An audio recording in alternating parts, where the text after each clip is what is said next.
Neha ma'am सारे grammar के tips आप बोर्ड एग्जाम्स के पहले दोगे क्या, हाफ ईयरली एग्जाम्स का, क्या हाफ ईयरली एग्जाम्स के पहले भी दूंगी टिप्स।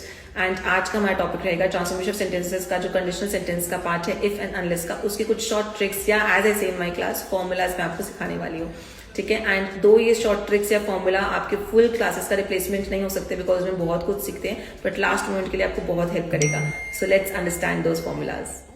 फॉर्मूला 1 है if plus not is equals to unless. किसी भी सेंटेंस में अगर इफ फर्स्ट पार्ट में है, नॉट सेकंड पार्ट में, उसको कट कर देंगे, जैसे कि मैं कर रही हूँ।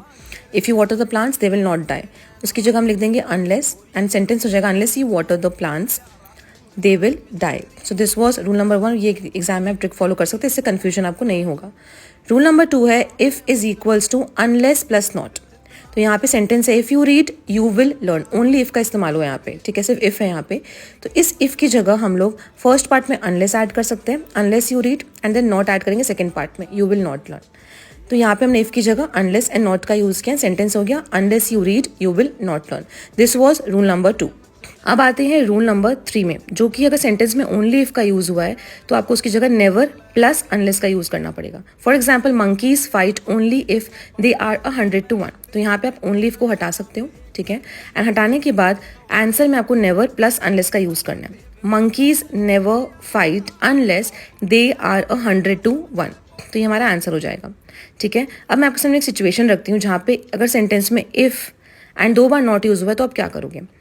तो रूल नंबर 1 में जैसे कि हमने सीखा कि if plus not is equals to unless, आप अनलेस लिख दोगे, एंड जो सेकंड नॉट यूज हुआ है उसको आप नहीं चेंज करोगे, एज इट इज अपने सेंटेंस में कॉपी कर दोगे। तो इससे आपको कंफ्यूजन बिल्कुल भी नहीं होगा। एक सेंटेंस करते हैं इसी एग्जाम्पल के साथ।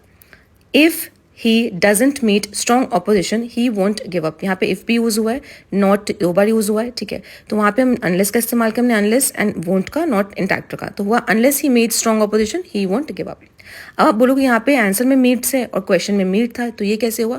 तो यहाँ पे मैं आपको एक चीज़ बताना चाहूँगी कि डू डज डिड के साथ हमेशा वर्ब का पहला फॉर्म यूज होता है, इसीलिए यहाँ पे मीट था। ठीक है, और जब हमने डज हटाया तो यहाँ पे ही के साथ मीट्स इसलिए हुआ बिकॉज हम सब्जेक्ट वर्ब अग्रीमेंट का रूल फॉलो कर रहे थे, जहाँ पे सब्जेक्ट अगर सिंगुलर है तो वर्ब भी सिंगुलर ही होगा, इसलिए यहाँ पे मीट्स में एस ऐड हुआ, ऊपर में मीट था। ठीक है, आई होप ये वीडियो आपके लिए हेल्पफुल रहेगी एग्जाम्स के लिए। ब्रिज क्लासेस को वैसे इन्फॉर्मेटिव वीडियोस के लिए फॉलो करते रहिएगा। Thank you.